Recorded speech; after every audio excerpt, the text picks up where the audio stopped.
gusto kong magbigay ng chance. Baka masyado akong nabigla. Baka hindi ko man lang hinayaan na magkaroon kami ng maayos na pagpaplano sa lahat. Mahal ko pa rin siya kahit anong gawin ko. Kahit tumuloy ako sa ibang bansa, siya pa rin yung iniisip ko. Yung mga pangarap naming dalawa, mga pangako na sabay namin yung aabutin. Nabigla lang ako, kaya akala ko hindi kami para sa isa't isa. Ngayon ko lang napagtanto na baka antang ako para bumitaw sa relasyon namin. Mahal ko pa rin talaga si Blake. Ay, huwag ka na nga makipagbalikan sa kanya. Naiinis ako sa mga plano mo sa buhay mo. Tama na yung hiwalay na kayo para hindi na maudlot ang pangarap mo. Maganda ka naman at matalino. Gamitin mo yan para makahanap ng mas better na lalaki, no? Yung deserve mo. Maging practical ka naman. Hayaan mo na siya.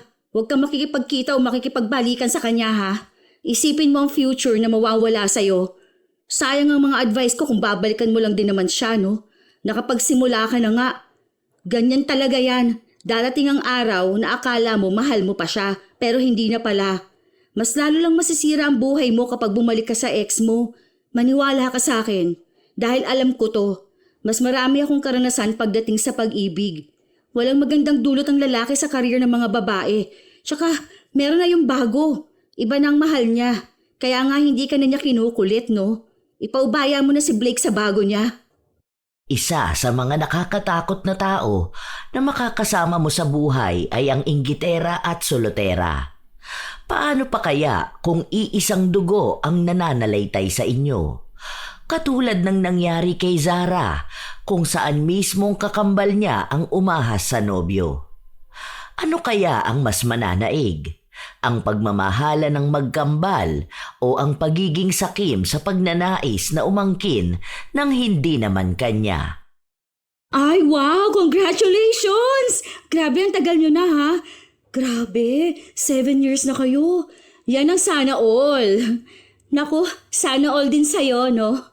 At congrats din dahil na-promote ka.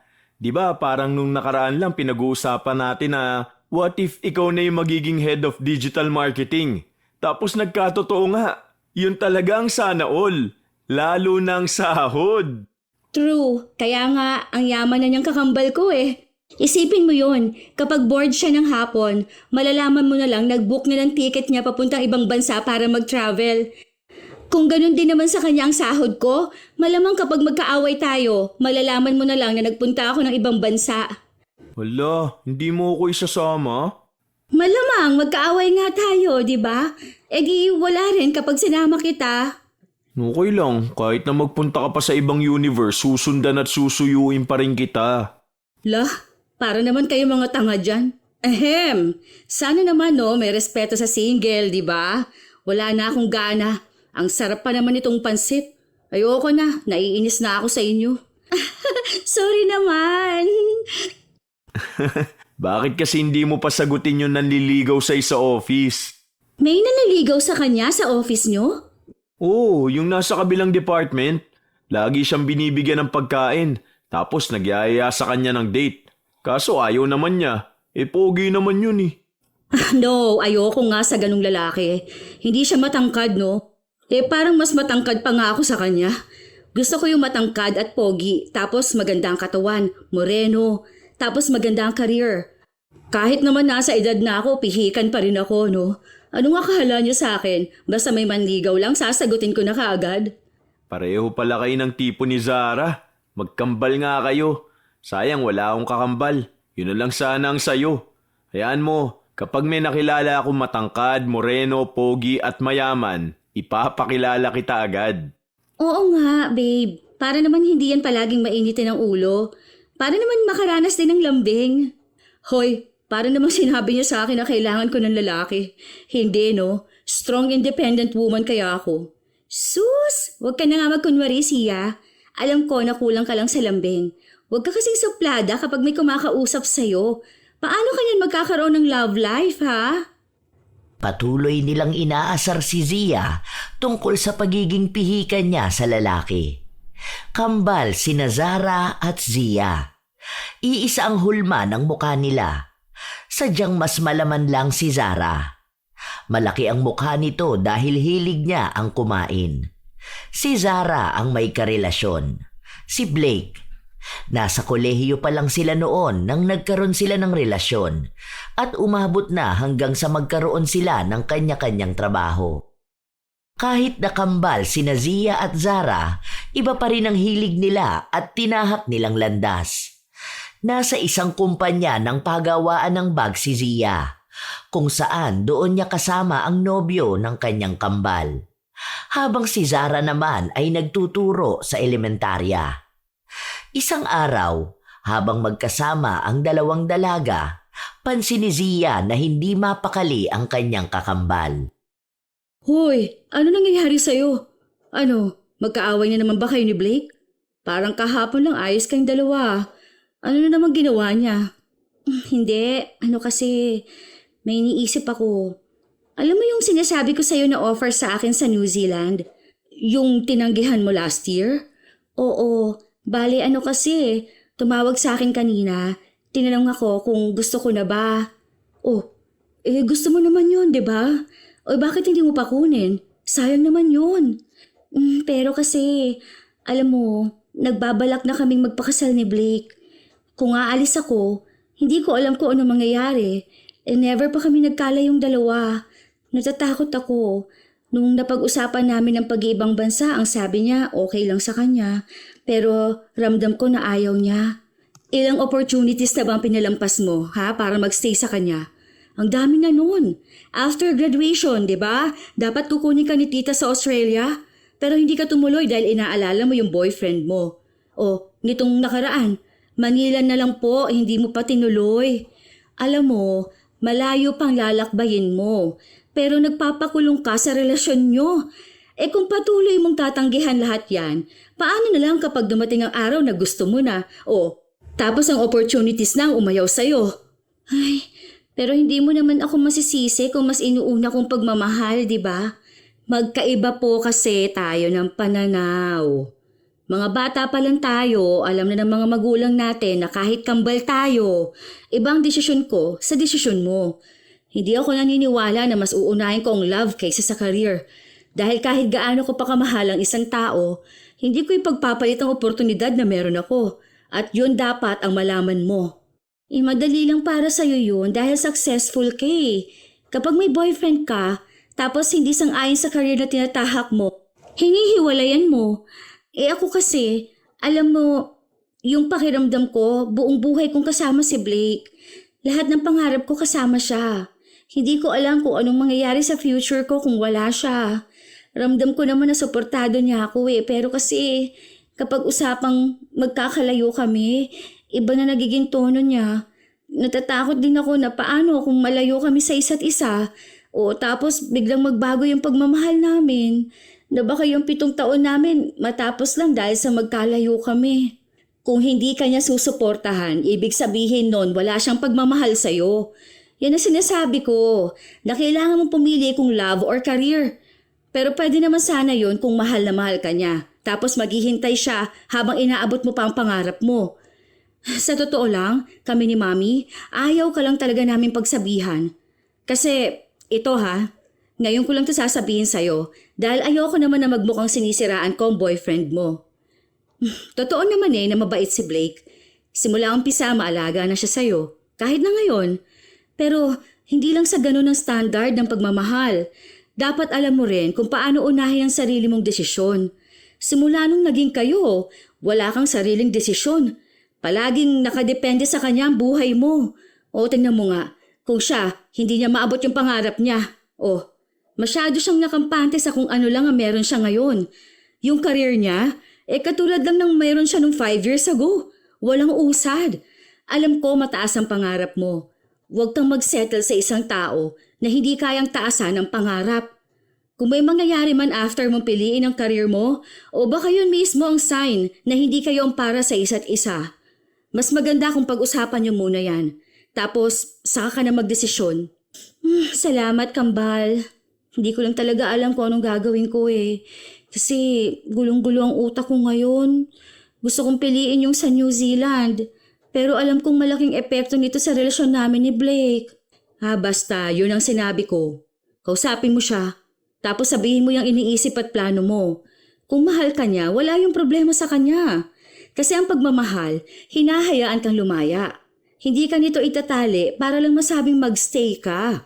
Kung ganun siya sa pagpili mo ng career na may benefits naman ang future nyo, baka oras na para mag-move on. Gusto mo bang magkape tayo sa labas? Tara! Ano ba yan? Kanina ko pa napapansin na ang init ng ulo mo. Pagpasok mo pa lang, hindi na maipintay ang mukha mo. Hulaan ko. Nag-away na naman kayo ng kakambal ko, no? Tungkol ba saan? Baka may toyo na naman, ano? Ewan ko ba sa kanya? Di ko na siya maintindihan. Halika na, ako nang sagot sa kape natin. Mamaya na yan, hindi ka rin naman makapagtrabaho ng maayos. Dahil sa mga sinabi ni Zia, mas lalong naguluhan ang isipan ng kanyang kakambal. Alam niya na mas makikinig ito sa kanya, lalo pat silang dalawa lang din naman ang magkapatid. Nakatira sila sa iisang bahay habang ang mga magulang nila ay nasa ibang bansa at doon naninirahan. Maayos naman ang pamumuhay nila. May kakayahan pagdating sa pera. Sadyang may mga bagay lang talaga na kailangan nilang paghirapan, lalo na kung may kinalaman ito sa pinipili nilang trabaho at kinabukasan. Ang pera na hawak nila ay galing sa pinaghirapan nila. Gumagabay lang ang kanilang mga magulang kapag kinakailangan. Isang araw, habang nasa trabaho si Zia, pansin niyang wala sa mood si Blake. Hindi na tumanggi si Blake. Sumama siya sa kakambal ng nobya. Magkaibigan din naman silang dalawa at para na ring kapatid ang tingin ng binata kay Zia. Pero hindi ganon ang tingin ni Zia sa kanya. Noon pa man, bago pa nagkaroon ng relasyon sina Zara at Blake, mas naunang nakilala ni Zia ang binata. Naging magkaibigan silang dalawa at gusto na niya ito. Noong nakilala ng binata ang kanyang kakambal, doon ito nagkagusto. Hindi yun maintindihan ni Zia dahil iisa lang naman ang mukha nila ng kakambal. Mas bilugan pa nga ang kay Zara at simple lang kung pumorma. Kahit na nagpapakita siya ng pagkakaibigan sa binata, matagal na niya itong nais na agawin sa kakambal. Hindi niya lang alam kung kailan ba ang tamang panahon. Kaya nga nais niyang umalis ng bansa si Zara para masolo niya ang nobyo nito. Sinabi naman pala sa'yo eh. What if ayaw naman talaga niya sa'yo, hindi ba? Sinabi niya yan? Hindi naman ganun eksaktong sinabi niya. Pero kasi, alam mo, mas kilala ko ang kambal ko. Magkasama na kami noon, nasa sinapupunan pa lang kami ng mami namin, no? Ikaw, years mo pa lang siya nakakasama. Kahit hindi niya direktang sabihin sa akin, alam ko na kung anong ibig niyang sabihin. Ewan ko. Basta kapag ganyang may kinalaman sa relasyon ninyo, hindi ako nakikialam. Malay ko dyan sa love na yan. Pero bakit naman parang nag-iba siya sa akin? Ramdam ko na talagang iba na yung pakikitungo niya eh. Tulungan mo na lang kaya ako. Paano ko ba pwedeng ibalik yung pagmamahal niya sa akin? Sweet naman ako eh. Consistent din naman ako sa efforts. Alam mo naman yun, di ba? Aba, malay ko dyan sa inyo ha. Di ba nga, ang sabi nila, kapag years ng relationship, meron talagang ano ba yun? Basta parang doon naghihiwalay. Wag, ayoko naman na maghiwalay kaming dalawa. Balak na nga namin magpakasal eh. Paano ka naman magpapakasal? Ang baba niyang sahod mo. Hindi ka na nga nakaangat sa posisyon mo. Ayusin mo kasi ang trabaho mo. O ano, malaki ba ipon mo ha? Wala naman yung sa ganun, no? Basta mahal namin ang isa't isa. Ayan. Ayan mismong dahilan kaya hindi kayo nagkakaayos ng kambal ko. Mahilig ka sa bahala na. Naku, alam mo kung gaano kataas ang pangarap nun. Ewan ko na lang kung hindi ka niya iwan. Ewan ko sa'yo. Baka mamaya iiyak ka sa harapan ko ha. Lalo na ngayon, naaalis na siya papuntang New Zealand. New Zealand? Kailan? Bakit wala siyang sinasabi sa akin? Ang usapan namin hindi na siya tutuloy ah. Hindi niya ba sinabi sa'yo? Ay, sorry. Ang daldal ko naman yata masyado. Bahala ka nga dyan. Aalis na ako. Teka lang. Nag-uusap na tayo tapos saka mo ko lalayasan? Ano yung tungkol sa New Zealand? Huwag mong sasabihin na sa akin galing ha. Huwag na pala. Baka mamaya pag-awayan niyo pa. Ano nga? Sabihin mo na sa akin. Ano kasi, ganito yun. Ang akala ko kasi yun ang dahilan kaya kayo nag-away. Alam mo yung offer sa kanya last year? Yun pa rin. Sabi niya sa akin na sayang naman yun. Ang laki kaya ng sahod doon kumpara mo naman dito. Ako, alam mo naman bilang supportive kakambal, ang sabi ko go lang siya sa kung anong pangarap niya. Malay ko bang hindi niya pa nasasabi sa'yo. Sorry naman, di ba? Basta kapag nag-usap kayo, wag mo kong idadamay ha. Kahit na ang totoo ay sinadya niya talaga yung sabihin. Nakiusap sa kanya si Zara na wag na munang ipaalam sa nobyo ang anumang plano niya dahil hindi pa naman siya sigurado. Sinabi niya yon para sadyain na mag-away ang dalawa at sa ganoong paraan malaki ang pagkakataon na maghiwalay sila. At kapag nangyari yon, pwede siyang manatili kay Blake para makuha ang loob nito at panigurado na siya ang papalit sa kakambal nito. Ilang araw pa ang nakalipas, walang naging balita si Zia sa relasyon ng dalawa dahil hindi naman siya nagtatanong. Ang alam niya lang ay laging nag-aaway ang dalawa. Hanggang sa umuwi siya at naabutan niya ang kakambal na umiiyak. Pagpasok niya pa lang ng bahay ay niyakap na siya nito. Break na kami. Wait, teka nga lang. Ano bang nangyari? Kaya ba hindi pumasok si Blake ngayon? Baka naman mapag-usapan niyo pa yung dalawa. Galit siya sa akin Dahil bakit daw parang ang dami kong nililihim sa kanya. Noong una, okay naman na kami dahil pumayag siya mag-abroad ako. Tapos nito, nagtanong siya kung tutuloy ba talaga ako. Tapos ako naman nainis ako. Tapos ayun, nag-away kaming dalawa. Ewan ko. Naguguluhan ako. Mahal na mahal ko siya pero tama ka nga. Naiisip ko rin na paano naman ang future ko. Hayaan mo na. Andito lang ako para sa'yo. Sobrang sakit lang. First boyfriend ko siya. Tapos ilang taon na kami. Ang dami na naming nabuong pangarap. Akala ko lahat yun sabay naming aabutin. Oo, gets ko na mahirap talaga yan. Lalo na kung plano nyo na rin magpakasal dalawa. Pero baka ganun talaga, di ba? Gawin mo na lang motivation yung sakit na nararamdaman mo. Isipin mo na lang na hindi yan mangyayari kung walang rason. Na baka this time, yung pangarap mo naman ang piliin mo. Hindi mo yan maiintindihan ngayon, pero kapag naging successful ka na, magpapasalamat ka na lang sa desisyon mo na to. At least, sa ibang bansa ka magmo-move on. Habang nag-heal ka, natutupad naman yung pangarap mo. Heartbreak lang to. Mas mahirap kapag yung karir mo ang nasira para lang sa isang lalaki. Kaya mo yan. Basta lagi mong tatandaan nandito lang ako. Ang daming payo ni Zia sa kanyang kakambal. Hindi niya pinapahalata na masaya siya sa nangyayari. Hindi naman ito ang unang beses na naghiwalay ang dalawa, pero hindi tumatagal ng halos 1 linggo at nagkakabalikan din sila. Kaya ngayon na mas matagal nang hiwalay ang dalawa, alam ni Zia na nagtatagumpay na siya sa kanyang mga plano. Isang gabi, bago umuwi sa bahay, magkasama sina Zia at Blake. Sinamahan ni Zia ang binata na mag-inom. Di ba? Bakit? Hindi ba ako worth it? Alam ko naman na mas mataas ang mga harap sa akin. Pero hindi naman ibig sabihin na pababayaan ko siya. Hindi ko rin naman siya pinigilan mag-abroad Alam mo naman yun, pero bakit ngayon parang lumalabas na ako yung hadlang sa pangarap niya? Iba na kasi ang kakambal ko ngayon. Iba na yung mindset niya. Kasi nga tumatanda na tayo. Iba na yung iniisip natin kaysa sa gusto natin. Bakit? Handa ako naman siyang buhayin May savings ako, may trabaho, may negosyo rin naman ako. Hindi man ganun kalaki. Hindi man ako mukhang seryoso sa buhay pero may pangarap din naman ako. Ano ba mali sa akin? Itigil mo nga yan. Walang mali sa'yo ha. Hindi lang talaga para sa'yo ang kakambal ko. Baka may ibang para sa'yo. Baka hindi kayo ang tinadhana.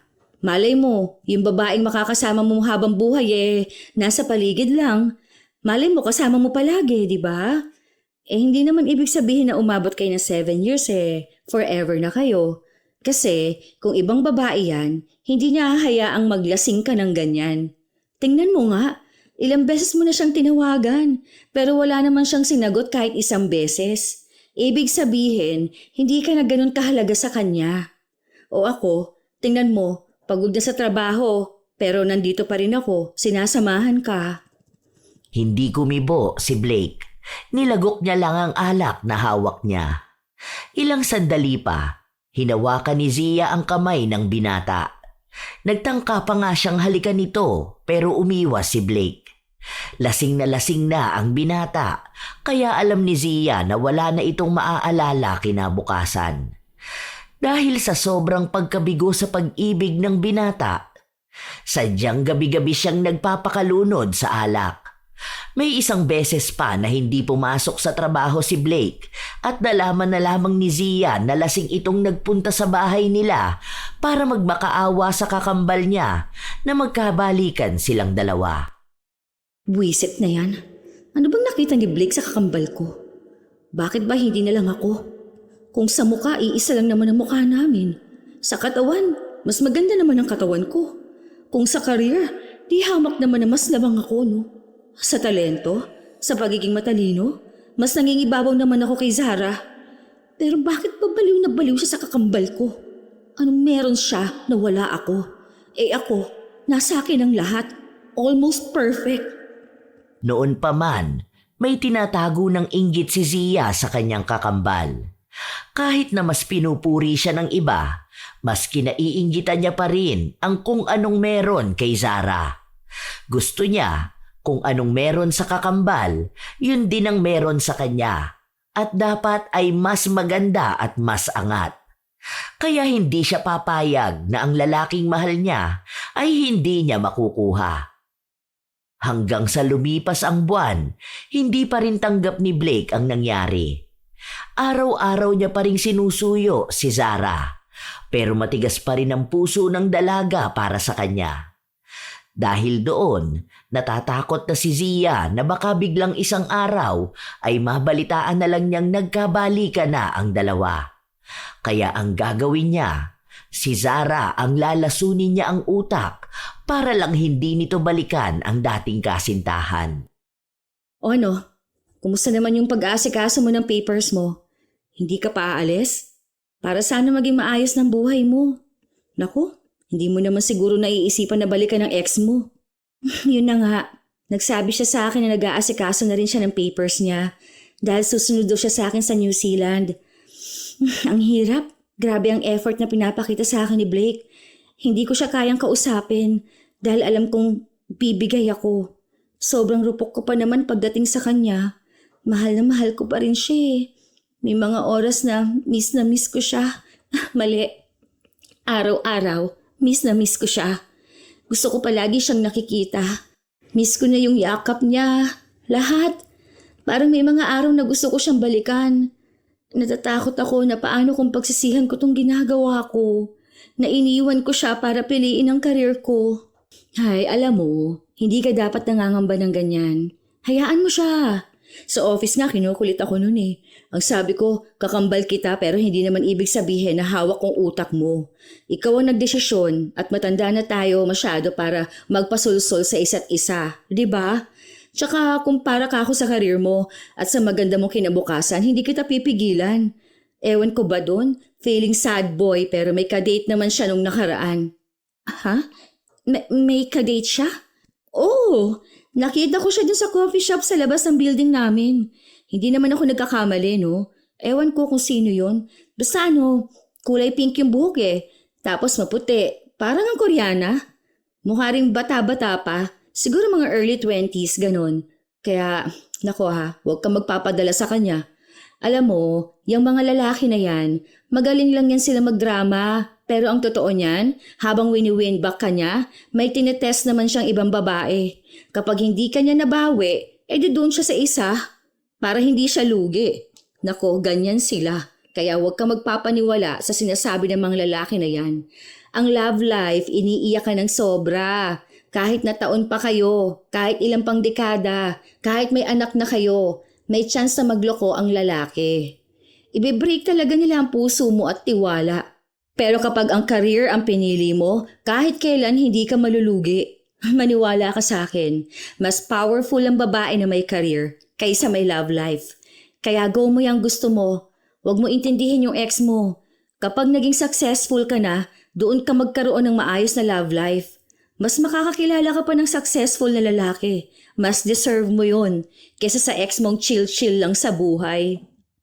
Nadala na naman ng mga salita ni Zia ang kakambal. Kahit na ang totoo, gusto na niya itong umalis para hindi na mabawi si Blake. Sa araw-araw, hindi pa rin tumitigil ang binata. Patuloy siyang nanunuyo kay Zara na nagpapalaso naman sa mga salita ng kakambal nito. Isang araw, may sakit si Blake. Habang nasa bahay siya, si Zia ang nag-aasikaso sa kanya. Pwede mo bang tawagan si Zara? Ang sabihin mo, mamamatay na ako. Ang OA mo naman. Lagnat lang yung meron sa'yo, Blake, no? Saka sinabihan ko na siya, pero ang sabi niya sa akin may inaayos siyang papers para sa pagpunta niya ng New Zealand. Alam mo bang ibig sabihin nun? Mas mahalaga sa kanya ang New Zealand kesa dyan sa buhay mo. Oh, kumain ka na. Susubuan na lang kita. O teka, ihipan ko ha, baka mainit. Sabihin mo lang na kailangan ko siya. Makita ko lang siya, gagaling na ako. Ako, tigilan mo ako sa kagaganyan mo, Blake. Kumain ka na at iinom ka pa ng gamot. Yun, gamot ang makakapagpagaling sa'yo ha, hindi yung mukha ng kakambal ko. Tingnan mo na lang ako. Magkamukha naman kaming dalawa, no? Ako rin naman yung nandito sa'yo ha, at nag-aalaga. Huwag ka na doon. Sige na, tulungan mo na kasi kung nabalikan ako ng kakambal mo. Nababaliw na ako.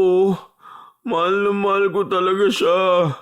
Alam mo, di ko gets kung anong kinababaliwan mo dyan sa kakambal ko. Ano bang meron sa kanya, ha? Basta, hindi ko naman yun maipapaliwanag eh. Basta alam ko mahal na mahal ko siya. Gusto kong siya ang makasama ko habang buhay. Handa akong gawin ang lahat, magkabalikan lang kaming dalawa. Gusto ko siya lang. Marami namang masigit sa kanya, no? Hindi rin siya perfect. Ako, almost perfect ako. Maganda rin, mas sexy, mas mabait at ako yung nandito, oh. Kasi sa totoo lang, kung ako yan, hindi kita matitiis. Hindi ko hahayaang masaktan ka ng ganyan. Ayoko sa'yo. Si Zara ang gusto ko. Siya lang ang mahal na mahal ko. Wala akong pakialam sa ibang babae. Wala akong pakialam kahit marami silang nakapaligid sa akin. Basta ang alam ko si Zara lang ang nag-iisang babae na mahal ko. Sige, tingnan natin kung hanggang kailan mo yan masasabi. Dahil alam ko, darating din ang araw na magmamahal ka ng ibang babae. Babae na palaging nasa tabi mo. Tila ba may laman ang mga salitang binitawan ng dalaga. May iba itong ibig sabihin. Dahil ang totoo ay nagsisimula na rin siyang gayumahin ang dating kasintahan ng kakambal. May napanood kasi siya na nag-udyok sa kanya na gawin yun. Ilang beses na rin naman niyang sinubukan na makuha si Blake pero sadyang hindi kayang kalimutan ng binata ang nag-iisang babae na mahal nito. Kaya kung hindi niya ito madadaan sa palaging pagsama rito, gagamitan na lang niya ito ng gayuma. Ang akala ni Zia ay walang epekto ang gayuma, lalo pat palagi pa ring hinahanap ni Blake si Zara. Hanggang sa isang araw, habang nag-uusap ang magkambal tungkol sa pag-aasikaso ng papel ni Zara, tumawag si Blake. Inaaya siya nito na lumabas. Aalis ka? Akala ko ba inaantok ka na? Yung friend ko kasi nag-aaya lumabas. Sama ako. Sino ba yan? Si Wynonna? Hindi, ibang friend no. Parang date, ganun. Kaya yung kami lang muna sanang dalawa. Okay. May kinikilala ka pala ngayon ha? Sige, okay lang pala. Enjoy ka ha. Sana makilala ko rin yan. Wala ka kasing kinukwento sa akin eh. Hindi na nag-atubili si Zia na umalis. Nang magkasama na ang dalawa, kapansin-pansin na may nagbabago na sa pagtingin ni Blake pero hindi ganon sa inaasahan ni Zia. Para pa rin silang magkaibigan o tao na nasa posisyon na kinikilala pa lang ang isa't isa. Minsan kasi, bukang bibig pa rin ni Blake ang dating kasintahan. Hindi man niya kinukulit si Zara. Panay pa rin siya tanong sa kung ano na ang kalagayan nito. Habang ayaw niya rin namang mawalay sa kanya si Zia. Maging si Blake ay naguguluhan na sa nangyayari sa kanya. Isang araw, habang nasa opisina ang dalaga, may nagbigay sa kanya ng kape. Ang seryoso mo naman dyan, ma'am. Hindi, may problema kasi sa account ng company eh. Nai-stress na ako. Ano ba yan? Na-shadow ban ata lahat ng social media ng marketing team. Ano bang nangyari? Patingin nga ako. Huwag na, magtrabaho ka na doon. Mamaya pagalitan ka talaga dyan. Wala kang ibang ginawa kundi bumuntot sa akin. So wala akong gana kapag hindi kita nakikita eh. Gusto ko nga makipagpalit ng table kay Frankie para matanaw kita dyan, oh. Parang tanga to. Bakit mo naman ako tatanawin? Sabi ko nga, nangihina ako kapag hindi kita nakikita, di ba? Sa akin mo lang nakikita si Zara eh. Kunwari ka pa. Hindi ka nga makamove on sa kanya. Nakalimutan ko na nga siya. Di ko rin alam kung bakit ikaw ang palagi ko napapanaginipan. Naisip ko nga rin na baka nga totoong sinabi mo na may ibang babae pa naman na mas magiging mahalaga sa buhay ko. Yung babae na palaging nasa tabi ko. Sino bang kasama ko noong mga panahon na pakiramdam ko wala nang saysay ang buhay ko? Ikaw, di ba? Kung free ka sa Sunday, tara, labas tayo. Sagot ko, huwag ka mag-alala. Tago ang kilig ni Zia dahil ayaw niyang magmukhang desperada sa atensyon ng lalaking ginayuman niya. Ngayon mukhang umiepekto na ng malala kay Blake ang pinagawa niya. Kaya ngayon na nagkakamabutihan na sila, mas lalo niyang pananatilihin ang pagmamahalan na mabubuo sa kanila. Hindi siya papayag na masisira yon ng kanyang kakambal. Gabi ng Sabado, bago ang kanilang pagkikita ng binata, naghalungkat ng magandang damit si Zia. Nagsusukat siya sa harapan ng salamin nang biglang pumasok ang kanyang kakambal. Aalis ka? Hindi, bukas pa. May date ulit ako. Feeling ko, sasagutin ko na siya. Wow! Totoo ba? Sino ba yan? Patayin na ako ng picture. Bakit wala kang kinukwento sa akin, ha? Yan ba yung office mate mo? Yung sinasabi mo na maniligaw mo? Sure ka na ba sa kanya? Matagal na kaming magkakilala nito. College days pa lang magkaibigan na kami. Ngayon lang nagkaroon ng chance na magbago ang pagtingin niya sa akin eh. Hindi ko muna pinapakita at kinukwento baka ma-evil eye eh. Alam mo naman, baka mausog wala pa ngang kami. Saka na lang. Saka ang sensitive ko naman kung ikukwento ko sa yung love life ko habang broken ka, di ba? Saka busy ka rin naman. Ang dami mong inaasikaso sa pag-alis mo. Pero okay naman siya. Hindi lang okay dahil okay na okay siya. Seryoso siya sa akin. Mahal na mahal niya ako. Kamusta naman si Blake? Bakit mo naman naitanong? Ikaw lang kasi kakilala ko na office mate niya. Yung isa kasi na nakasama natin nag-travel, nag-resign na pala yun. Wala, ganun pa rin naman. Nagtatrabaho pa rin siya. Pero hindi na siya madalas nag-absent ngayon. Di tulad ng mga nakaraang buwan ako. Naka-move on na ata sa'yo. Mukhang may ibang babaeng kinahuhumalingan eh. Hindi na nga rin niya ako kinukulit ngayon eh. Ano naman? Bakit ka naman malulungkot? Di ba nga dapat masaya ka na kasi wala nang pipigil sa mga plano mo? Ito naman yung gusto mo Makakapag-move on ka rin naman sa kanya. Maniwala ka sa akin, kapag nasa ibang bansa ka na, baka doon ka makakilala ng lalaki na para sa'yo. Yung pakakasalan ka kaagad. Hindi ko alam kung makaka-move on pa ba ako. Mahal na mahal ko pa rin siya.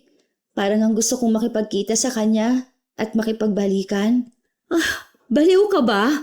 Nakipaghiwalay ka na nga tapos makikipagbalikan ka pa? Masisira lang ang mga plano natin kapag ginawa mo yan. Gusto kong magbigay ng chance. Baka masyado akong nabigla. Baka hindi ko man lang hinayaan na magkaroon kami ng maayos na pagpaplano sa lahat.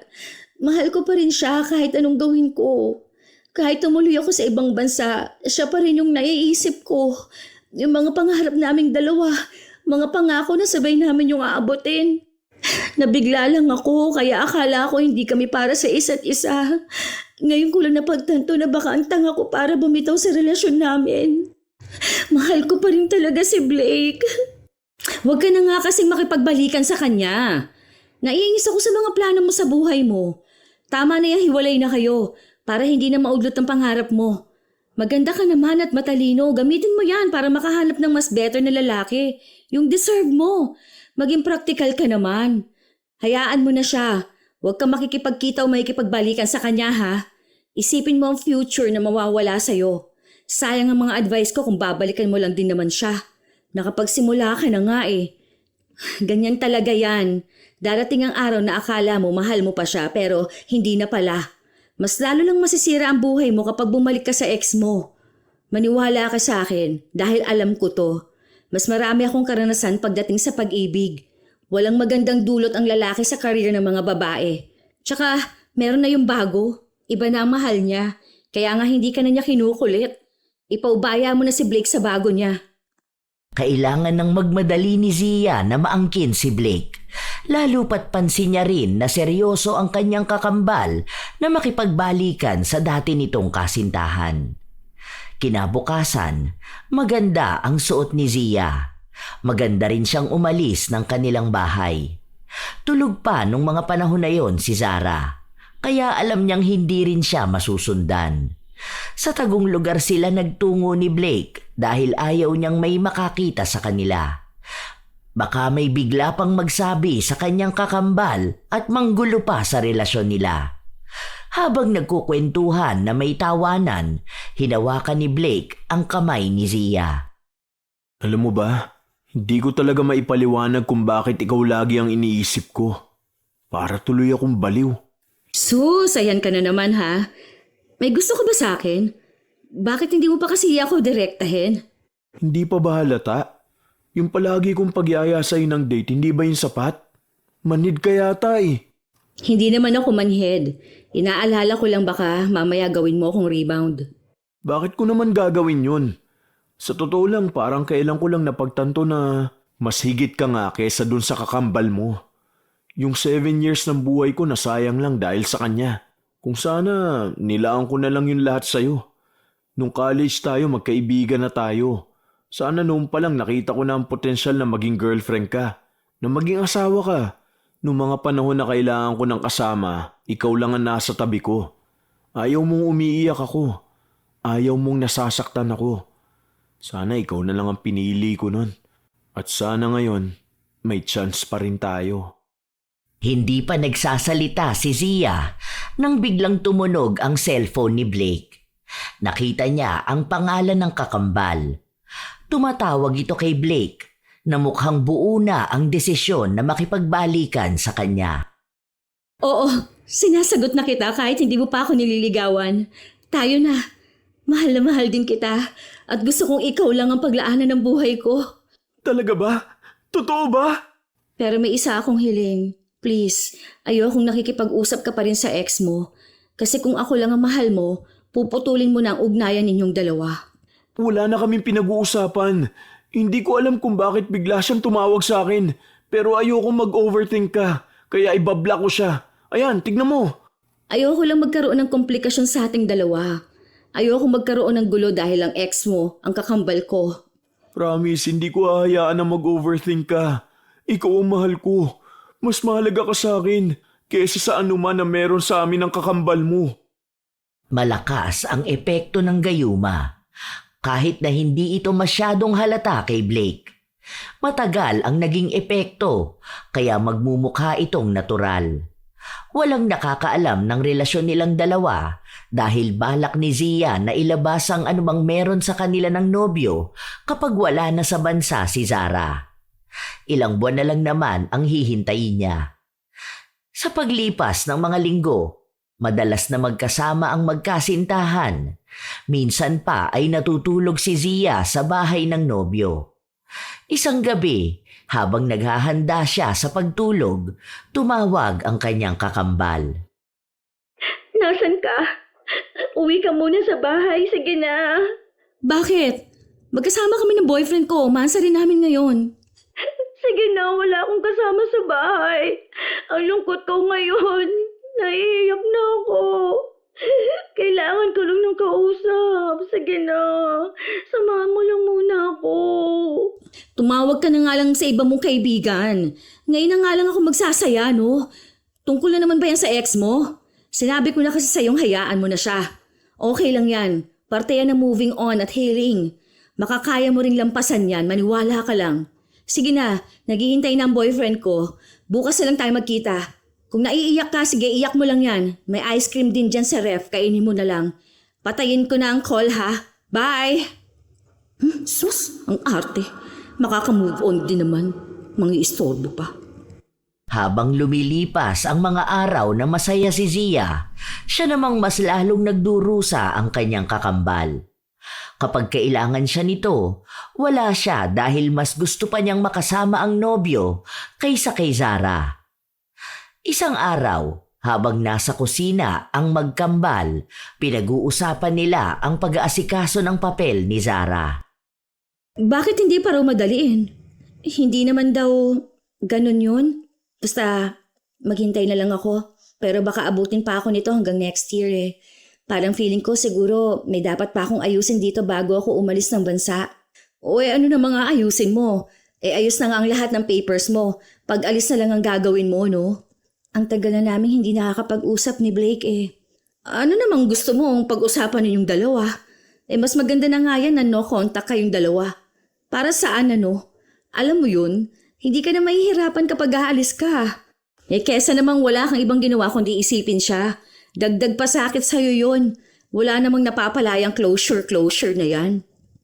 Habang nagsasalita si Zia, biglang tumunog ang cellphone niya kung saan nakita na tumatawag si Blake. Bakit tumatawag sa'yo si Blake? Ha? Ewan ko. Baka may tatanong sa akin. Akala ko sabi mo hindi na kayo nag-uusap. Bakit naman hindi kami mag-uusap kung magkaibigan kaming dalawa?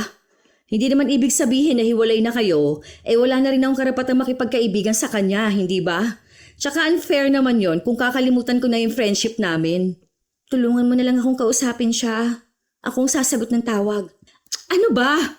Bakit ka ba nangingialam ng cellphone ko? May cellphone ka, bakit hindi mo siya tawagan? Naka-block nga ako. Yun naman pala bakit hindi mo nalang tanggapin na naka-move on na siya? Naka-move on na pala siya at magkaibigan lang kayong dalawa. Bakit ayaw mong ipakausap sa akin? May mawawala ba kapag nag-usap kaming dalawa? Break na kayo, di ba? O bakit? May mangyayari din ba kapag nagkausap ulit kayo? Hindi naman ibig sabihin na kaibigan ko pa siya sasamantalahin mo na yon para makausap ulit siya. Kung sa hindi ka na nga niya mahal. Kung naka-move on na nga yung tao, bakit hindi ka na lang din mag-move on? Aalis ka na nga ng bansa Ayaw niya akong kausapin. O baka naman ayaw mo kaming makapag-usap. Pinagbibintangan mo ba ako na inagaw siya sa'yo? Hindi yan ang sinabi ko. Pero mukhang dinidepensahan mo na agad ang sarili mo. Magkakambal tayo. Hindi ka makakapagtago sa akin. Ano naman? Kung nagkakamabutihan man kami, wala ka na doon. Hindi naman siya nag-cheat. Hindi ko rin siya inahas dahil hiwalay naman kayo. Ikaw nakipag-break, baka nakakalimutan mo. Naririnig mo ba ang sinasabi mo? Ex ko si Blake, kakambal kita. Ibig sabihin, andoon ka mula sa simula ng relasyon namin. Hindi mo siya magugustuhan kung alam mong ex siya ng kambal mo. Huwag mo akong pagsasalitaan ng ganyan ha. Basta wala kaming ginagawang masama. Kung akong minamahal niya, labas ka na doon. Break na kayo. May karapatan na siya magmahal ng iba. Hindi naman na siya nakikipagbalikan sa'yo, di ba? Kaya huwag ka na maghabol. Mas mabuti pang intindihin mo ang buhay mo. Hindi na naghintay pa ng sagot mula sa kakambal si Zia dahil agad na rin siyang umalis ng bahay. Ilang beses din siyang tinatawagan ni Zara pero hindi niya ito kinakausap. Noong una, ang akala niya ay magsusumbong si Zara sa mga magulang nito dahil nga tumawag ang kanilang ina. Nangungumusta lang pala ito at nagtatanong kung may pinagtalunan ba silang magkambal. Wala pa namang ebidensya si Zara na may relasyon na sila ni Blake pero mukhang naghinala na ito at kahit na itanggi niya, malalaman at malalaman pa rin ito. Isang araw, habang nasa opisina sila, Sabay na kumakain ang magkasintahan. Nakarinig pa ng salita si Zia mula sa katrabaho nila. Visit talaga yan si Claire. Akala mo naman wala siyang kabit dito sa office. Kaya mo na yan, hindi ka naman kabit. Girlfriend kaya kita. Hindi ko alam kung anong bang problema nila sa akin eh. Una pa lang wala naman akong ginagawa sa kanila. Hindi naman kita inagaw, di ba? Tapos may nalalaman pa silang girl code. Yung ex mo naman panay tanong sa akin.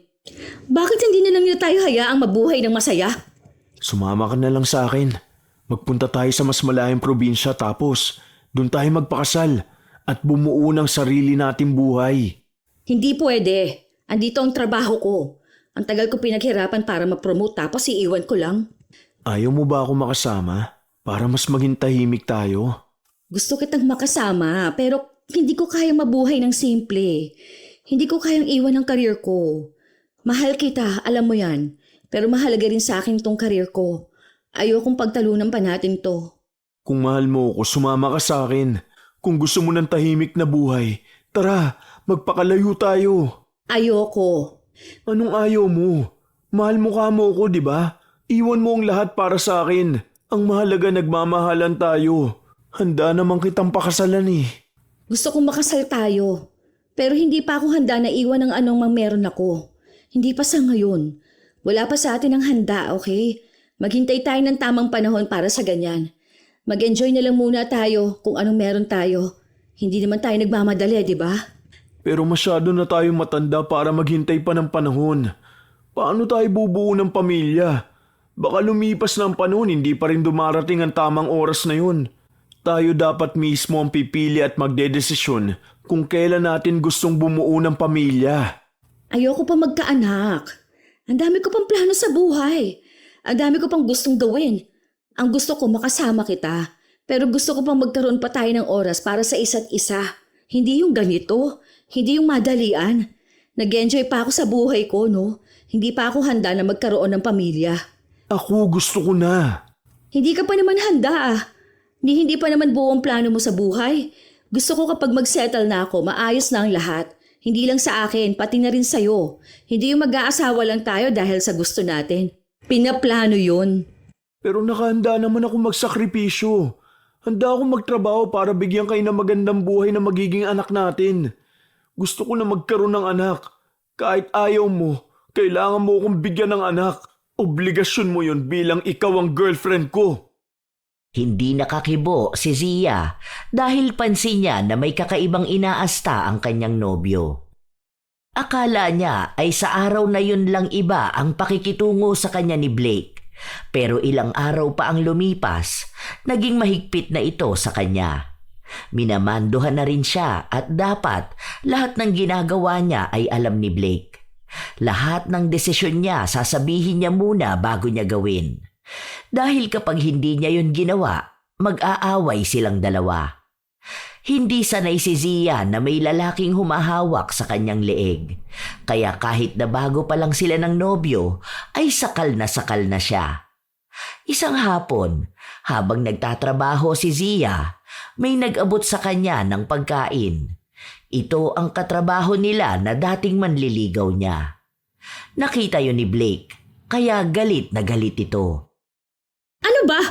Bakit mo naman tinapon yung pagkain? Nagsasayang ka masyado? Ano? Masaya ka pa na tumatanggap ka ng pagkain galing sa ibang lalaki? Eh di ba may gusto yun sa'yo? Huwag mo sabihin sa akin na may gusto ka rin sa kanya. Niloloko mo ba ako, ha? Ano? Ipagpapalit mo ako sa ganong klase ng lalaki? Ang ayoko sa lahat yung harap-harapan akong tinatarantado. Pwede bang hinaan mo ang boses mo? Wala na siyang gusto sa akin. Okay? Nagpakisuyo lang ako sa kanya. Lumabas siya kanina kaya nagpabili na rin ako. O ano bang problema mo? Huwag mo nga ako sinisigawan lalo na pag nandito tayo sa opisina ha. Kahit na boyfriend kita, mas mataas pa rin ang posisyon ko sa'yo. Ihiwalay mong personal na buhay natin at sa profesional. Wala akong pakialam kahit ano pang posisyon mo sa trabaho. Ako ang lalaki sa relasyon natin. Kaya dapat ako pa rin ang masusunod. Kapag sinabi kong hindi pwede, ibig sabihin hindi pwede. Pwede ba huwag mong manduhan ang buhay ko? Walang kahit na sinong lalaking susundin ko kahit na gaano pa kita kamahal. Mas kaya kong buhay ko kaysa dyan sa inaakala mo. Sa totoo lang, nakakaramdam na ng takot si Zia sa inaasta ng nobyo. Hindi naman ganon si Blake noon, kahit nung si Zara pa ang karelasyon nito. Hindi niya pinipilit si Zara sa gusto niya. Meron man silang pag-aaway pero hindi naman ganon kalala. Kaya paanong bigla na lang nagbago ang ugali ni Blake? Ilang linggo pa ang lumipas. Sa tuwing may mangyayari sa kanilang dalawa, halata na pinipilit ni Blake na may mabuo. Habang si Zia ang palihim na gumagawa ng paraan para hindi siya mabuntis. Kahit mahal na mahal niya ang nobyo, hindi niya maisip ang buhay na maging isang ina. Gusto niyang magkaroon ng pamilya, pero alam niyang hindi pa siya handa.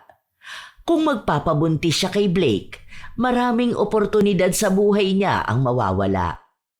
Isang araw, naghahanda si Zia na umuwi na sa bahay nila, kung saan sa pagmamadali niya ay may nahulog siya mula sa bag niya. Ano to? Umiinom ka ng pills? Kaya ba hindi ka mabuntis-buntis, ha? Pwede ba? Hindi pa nga ako handa. Ayoko pa magkaroon ng anak. Akin na yan. Ibalik mo yan sa akin. Wala pa sa plano ko magkaroon ng anak, okay? Ang dami ko pang hindi naaabot na pangarap. Hindi ka uuwi. Dito ka lang. Anong hindi? Kailangan ko umuwi. Hindi ko naman to bahay eh. Bakit ka uuwi? Wala naman trabaho bukas, di ba? Dito ka lang. Bakit? May iba ka bang pupuntahan bukod sa bahay nyo, ha? Kailangan ako ni Zara. Kailangan ko umuwi sa bahay. Hindi bang sabi mo hindi na kayo nag-uusap ng kakambal mo? Hayaan mo siya. Matanda na siya. Dito ka lang. Kapag sinabi kong dito ka lang, hindi ka aalis. Huwag mong tangkain na bumili pa nito. Dahil kapag sinabi kong magbubuntis ka para sa anak ko, yun ang mangyayari. Pwede ba? Natatakot na ako sa'yo. Bakit ba nagmamadali ka magkaroon ng anak? Wala pa nga tayong 1 taon, di ba? Para hindi mo ko iwan. Dahil nararamdaman kong meron kang ibang lalaki. Wala akong iba. Ikaw lang yung mahal ko. Ikaw yung gusto kong makasama habang buhay.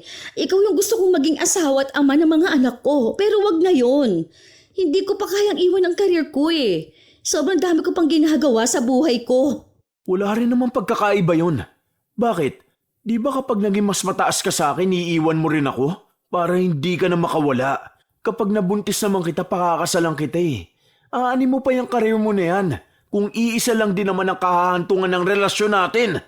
Ikakasal din naman tayo, di ba? Bubuo rin naman tayo ng pamilya. Bakit kailangan pa natin patagalin yun? Gusto ko ngayon na. Kahit na anong pagmamakaawa ni Zia sa nobyo, hindi siya pinakinggan nito. Masyado na siyang sakal na sakal sa mga plano ni Blake. Mga plano na hindi naman pinag-isipan ng maayos. May pagsisisi si Zia, lalo na't ito ang unang lalaki na hindi niya magawang iwan kahit ayaw na niya. Dahil mismong si Blake ang gumagawa ng paraan para hindi sila maghiwalay na dalawa. Hanggang sa umabot sa punto na mukhang buntis na nga si Zia. Hindi na siya mapakali. Habang nasa bahay siya, hindi niya alam kung anong gagawin niya kung sakali man nabuntis siya. Tensyonado bawat galaw. Ilang beses na rin siyang umiinom ng mapait na kape. Ano bang nangyayari sa'yo? Wala kang pakialam. Anong wala? Kahit naman galit ako sa'yo, hindi mo naman maaalis sa akin na mag-alala. Tingnan mo, ilang kape na yung ininom mo na yan. Ang malala pa, parang ubusin mo na itimpla sa kakaunting tubig. Pwede ba? Huwag mong pansinin ang mga ginagawa ko. Wala kang alam sa nangyayari sa akin ha. Kung wala naman tong kinalaman sa'yo, manahimik ka na lang. Buntis ka ba? Sinabi ko na nga wag mo akong pakialaman, di ba? Kung buntis ako, wala ka na doon. Buhay ko to, wag mong panghimasukan. Sinusubukan mo bang ipalaglag ang bata? Bakit? Sino bang ama niyan? Si Blake naman siguro, di ba? Oh, akala ko ba mahal niyong isa't isa? Kilala ko si Blake. Siguro naman kapag nalaman niyang buntis ka, pananagutan ka niya, hindi ba? Hindi ka naman nun tatakbuhan. Hindi mo ako naiintindihan. Hindi mo alam kung ano mawawala sa akin oras na mabuntis ako. Kapag magkaroon ako ng anak, alam mo ba kung anong mangyayari sa karir ko, ha? Nagsisimula pa lang ako. Hindi ako handang iwan yung basta para lang magpalaki ng anak, no? Kaya nga, ang naisip kong paraan magpalaglag na lang. Ano ka ba naman, Zia? Anak mo pa rin yan. May career ka naman na maganda. Bakit? Hindi ba pwedeng isang tabi mo muna saka mo balikan kapag malaki na ang anak mo? Kaysa naman aalisin mo para lang magstay sa anumang meron ka ngayon? Hindi mo ko naiintindihan dahil wala ka namang career katulad ng sakin. Kung ikaw ang nabuntis ni Blake, okay lang yun sa'yo dahil wala ka namang iiwan. Pero iba tong sa akin. Ayoko pa magkaroon ng anak. Wala ka namang magagawa, nandyan na yan eh. Ginusto mo rin naman yan, hindi ba? Kaya nga naging kayo ni Blake dahil ang sabi mo sa akin, gusto mo siyang makasama habang buhay. O bakit ngayon may chance ka na dahil magkakaroon na kayo ng anak, saka ka pa aayaw?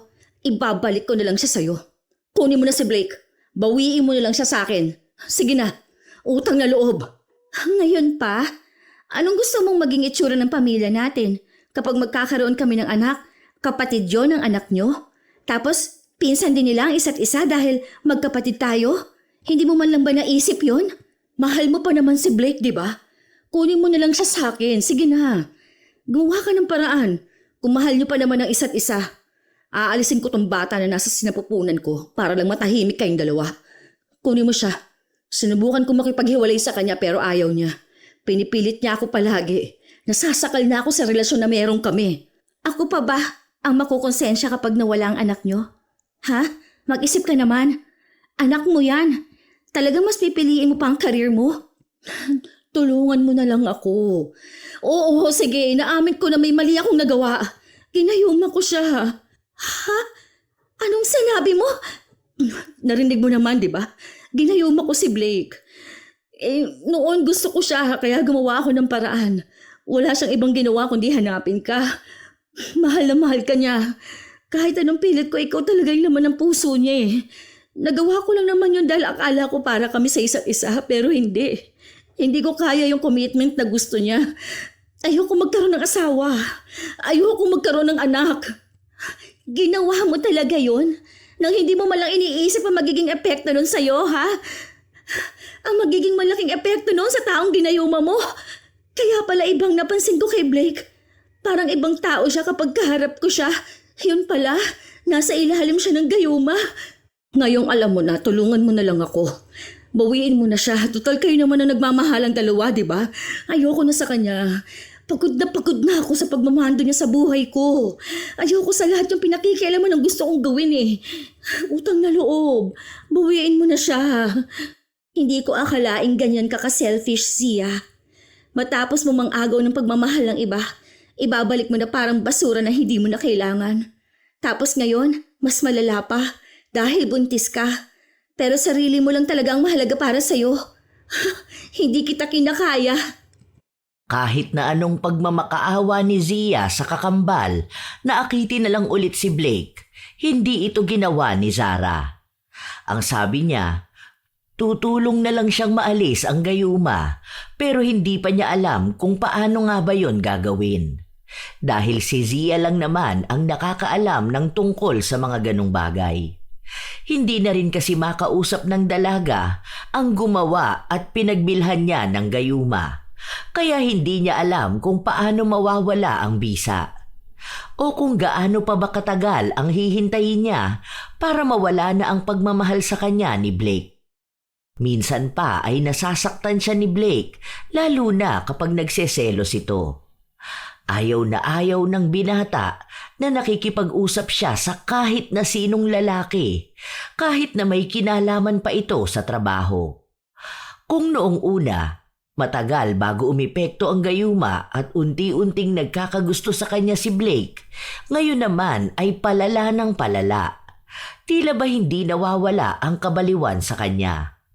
Hanggang sa napatunayan nga na buntis na siya. Bubuo na tayo ng sarili nating pamilya. Magpapakasal na tayo. Baka mapano pa ang baby natin eh. Mag-resign ka na sa trabaho mo. Ako na ang kakausap sa boss natin. Maiintindihan niya naman to eh. Hindi pwede. Ayoko nga. Sinong bubuhay sa akin yung sahod mo? Hindi mo ba alam kung anong posisyon ko sa kumpanya? Kung paano ako naghirap makuha lang yon? Kung paano ko yung pinangarap, ha? Hindi yun madali. Kaya wag mo akong piliting bitiwan yun ng ganun-ganun lang. Isa pa, hindi tayo mabibigyan ng magandang buhay ng sahod mo. Kulang pa nga yan para suportahan ang sarili mo eh. Gusto po magdagdag ng responsibilidad? Ano bang gusto mo? Mapahamak naman na magiging anak natin dahil sa pagiging workaholic mo. Hindi ka kumakain sa tamang oras. Palagi kang stress at puyat. Kailangan mag-ingat ka dahil para yun sa kapakanan ng anak natin. Di bali na mawala tong bata na to, wag lang ang trabaho ko. Pagod na ako sa'yo. Alam mo kung sinong mahal mo? Si Zara. Kaya hayaan mo, tutulungan ko na lang na magkabalikan kayo. Ha? Years kayo, di ba? Sa years na yon, ang dami yung pangarap. Di ba magpapakasal na kayo? Kasi nga gusto ninyong magkaroon ng pamilya. Oh, siyang mahal mo. Yung kakambal ko at hindi ako. Ako ang bahala sa inyong dalawa. Maniwala ka sa akin. Mahal na mahal ka pa rin niya hanggang ngayon. Hindi siya mahal ko. Ikaw lang ang gusto kong maging asawa at maging nanay ng mga anak ko. Magkakaroon tayo ng 5 anak. Titira tayo sa isang bahay at magiging masaya ang buhay natin. Sabay natin palalakihin ang mga anak natin. Susubaybayan natin ang mangyayari sa buhay nila. Sabay tayong tatanda. Magkasama tayo hanggang sa huli. Hindi ako. Si Sarang mahal mo. Kayong dalawang may mga pangako sa isa't isa eh. Saksi ako sa relasyon ninyo kaya alam ko na siyang tunay mong mahal. Eh, hindi ako. Kahit na kailan, hindi mo ako minahal. Tumahimik ka! Aalis ka sa trabaho mo para manatili dito sa bahay ko. Dito ka natitira hanggang sa mga anak ka. Ako ang lalaki. Ako ang dapat na masunod. Parang hawa mo na. Ayoko na. Ayoko matali sa ganitong buhay. Maawa ka na sa akin. Gumising ka na.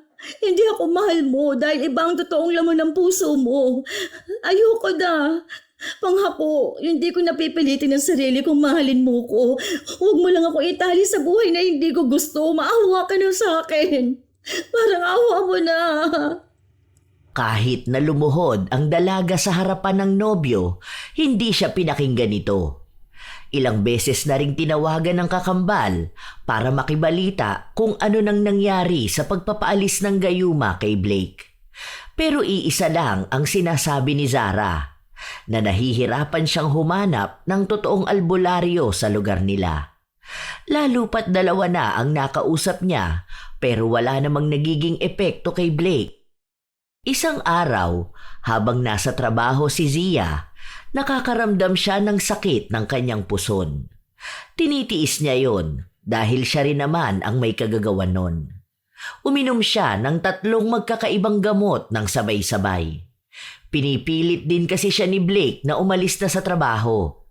Kinausap din ni Blake ang kanilang amo at sinabi na maselan ang pagbubuntis ni Zia. Kaya tatapusin niya lang ang buwan at magre-resign na siya.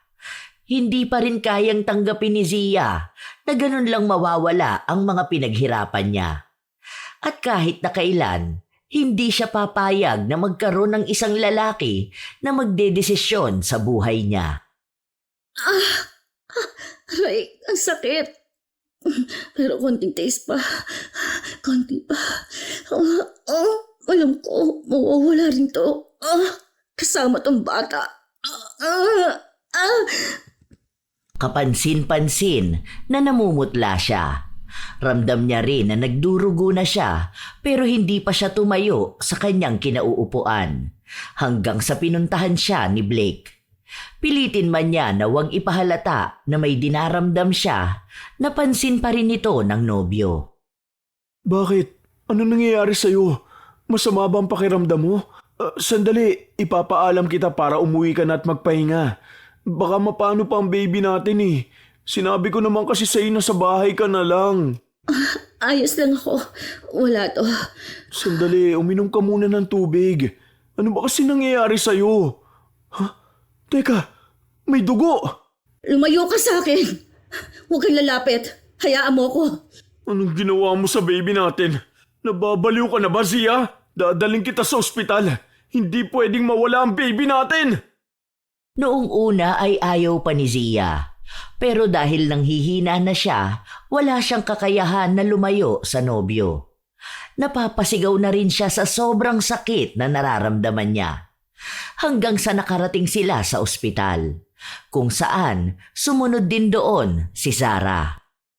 Ano nangyari? Anong ginawa mo? Ha? Ayos ka lang ba? Anong nararamdaman mo? Please, sorry na.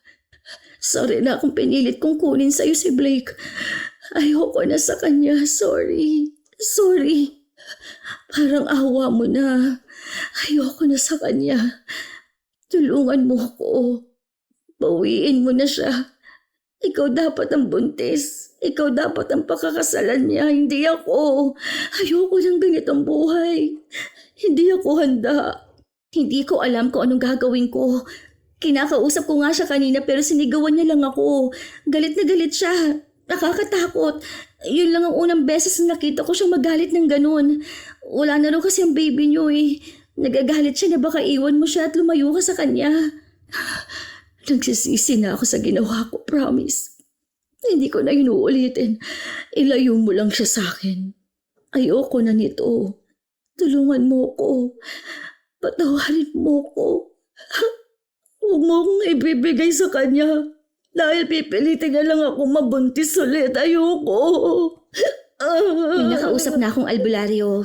Hindi ko pa alam kung anong gagawin niya pero ang sabi niya, sinusubukan ng araw niya. Pangalawang beses na siyang gumawa ng ritual para kay Blake dahil malakas nga ang klase ng gayuma na nangyari sa kanya. Basta, ipangako mo sa akin, hindi mo ako hahayaang bumalik sa kanya. Sorry. Malaki ang pagsisisi ko sa ginawa kong ito sa'yo. Noong una, gusto ni Blake na sa bahay niya umuwi ang nobya pero hindi pumayag si Zara. Ang sabi niya, siya ang dapat na mag-aalaga sa kanyang kakambal. Halos gabi-gabing nagpupunta si Blake sa bahay ni Zara pero hindi siya makapasok. Hindi rin kasi lumalabas ng bahay si Zia. Nagpaalam siya sa trabaho na babalik siya kapag maayos na siya. Ilang araw pa ang nakalipas, walang paramdam si Blake. Kahit ang tumawag, wala. Hanggang sa bigla itong nagpadala ng mensahe kay Zara. Humihingi ito ng tawad sa nangyari. Hindi niya raw alam kung bakit nagkaroon sila ng relasyon ni Zia. Basta bigla na lang isang umaga ay nagising siya. Para siyang namulat sa katotohanan at ang daming tanong sa utak niya. Kapag naiisip niya si Zia, galit lang daw ang nararamdaman niya para rito. Natanggal na ata ang gayuma kay Blake. Nagkita kami kanina. Lumuhod siya sa harapan ko, humihingi ng tawad dahil sa nagawa niyang piliin ka. Hindi ko sinabi sa kanya ang ginawa mo, pero ayaw na ayaw niyang nababanggit ng pangalan mo. Galit na galit siya sa'yo. Umalis na rin daw siya sa trabaho dahil hindi niya kinakaya ang mga tanong sa kanya ng mga tao roon tungkol sa'yo. Wala na rin namang dahilan para magkita kaming dalawa. May trauma na ako. Ikaw pa ngayon ang may trauma? Matapos mong manggayuma at magalit sa akin? Matapos mong paghiwalayin kami? Di ba dapat akong masama ang loob? Hindi ko rin alam kung bakit ba tinulungan din kita eh. Lalo na nung panahon na nangihina ka dahil sa pagkawala ng anak mo. Alam ko naman na galit ka pa rin. Di naman kita masisisi. Kung aalis ka rin at lalayo sa akin, okay lang. Tanggap ko yon. Alam ko na wala akong karapatang patawarin dahil masyado akong nainggit sa love life mo. Habang ako naman talaga ang hindi handa. Ang gusto ko lang yung atensyon, pero hindi ang commitment. Aalis na talaga ako. Sa susunod na linggo na ang flight ko. Kaya mukhang ito na rin ang huling beses na makikita tayo. Kailangan ko pa ng oras. Hindi lang sa moving on, kundi sa paghilom nitong sugat na nagawa mo. Gawa niyo sa akin. Kahit na hindi alam ni Blake ang ginagawa niya. Sorry, Zara. Sana mapatawad mo ko. Alam ko mapapatawad kita pero hindi ngayon. Hindi ko alam kung kailan. Pero sana maging malaking aral tong nangyari sa'yo.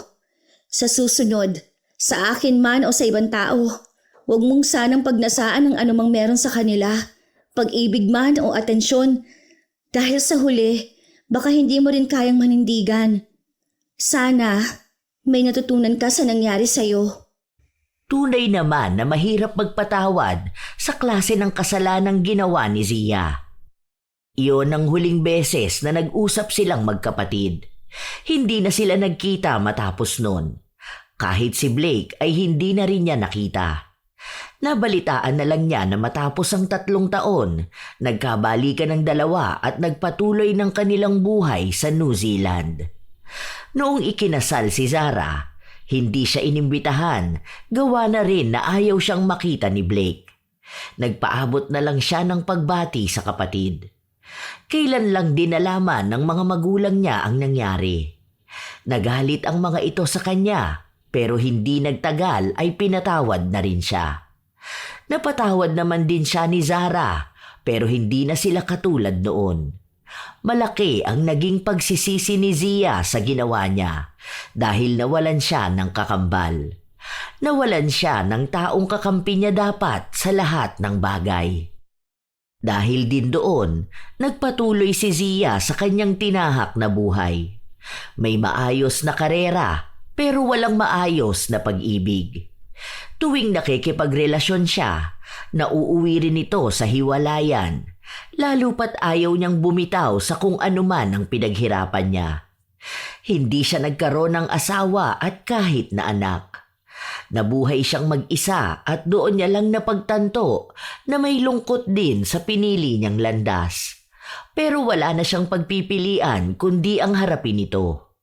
Pero iniisip na lang niya na yun na rin marahil ang kabayaran sa pagkakamali niya noon. Matapos niyang manggayuma at agawin ang pagmamahal na dapat ay sa kanyang kambal. Sadyang may mga tao talaga na mas gugustuhing umangkin ng hindi kanila. Katulad ng pagmamahal ng isang tao, mga palihim na pag-ahas, mga lihim na kilos na ang intensyon ay sirain ang tiwala ng iba at ang pag-aakala na ito ang magdadala sa kanila ng tunay na kaligayahan. Pero hindi nila naiintindihan na ang ganong klasing tagumpay ay nakapatong sa kasinungalingan at kasalanan. Kapag kinuha mo ang isang bagay na hindi nakalaan para sa iyo, sa huli, ikaw din ang mawawalan. Ang kaligayahang galing sa panlilinlang ay hindi nagtatagal. Katulad nito ang pagmamahal na ginamitan ng gayuma. Paggamit ito ng maling paraan para lang maramdaman ang pagmamahal. Hindi nila maunawaan na ang pag-ibig na pinilit ay hindi tunay na pagmamahal. Isa lang itong ilusyon na gawa ng mga taong malungkot ang buhay. Huwag kailanman maging dahilan ng pagluha o pagkawasak ng ibang tao para lang makuha ang gusto. Pahalagahan ang integridad dahil ito ang iyong magiging mukha sa mundong ito. Tandaan na lamang na kung hindi para sa iyo ang isang tao, hayaan mo. Huwag mong pilitin at agawin sa iba. Dahil ang tunay na nakalaan para sa iyo, darating ito ng kusa nang hindi mo kailangang manakit ng iba. Minsan talaga mga apo, may mga tao na gawain ang maging mga agaw. Minsan na rin ba kayong naagawan ng kakilala ninyo? At naway wala sa inyo ang maging dahilan ng pagkasira ng relasyon ng iba? Kung kayo mga apo ay may komento at opinyon sa ating bagong kwento, maaari nyo yang ibahagi upang aming mabasa. Hangad ko na sana'y may natutunan kayo sa aking ibinahaging kwento ngayong araw. Shout out sa ilan sa mga masusugid na tagapakinig ng mga istorya ni Lola Telang. Belen Malbas, Arlon Verdejo, Assorted Love Hurts KSA, Hana Maylin Sesgundo, Teresa Balino, Charmaine Ebon, Mark Angel Pascual, Grace Respecia, Margarita Galang, Yolanda Beher, Fermina Aklan, Maribel Balabag, Fatima Conado, Miss K. Story, Regine Laban Galang. Shout out din sa inyo, Raymond Nahera, Jonaline Itang, Glyza Abit, Early Joy Fernandez, Nancy Villarreal, Stickmaker, Reza Dominguez, Mary Fernandez, May Mendoza, Jen Gavino, Maymay Nunez, Angeline Mina, Delino Dalo, Monet Vergara, Kikay Kulit. Shout out din sa lahat ng aking mga mahal na apo, sa lahat ng silent listeners, at sa lahat ng mga apo kong walang sawang nag-aabang at nakikinig araw-araw. Ito ang inyong Lola Telang at maraming salamat sa lagi ninyong pakikinig, mga apo.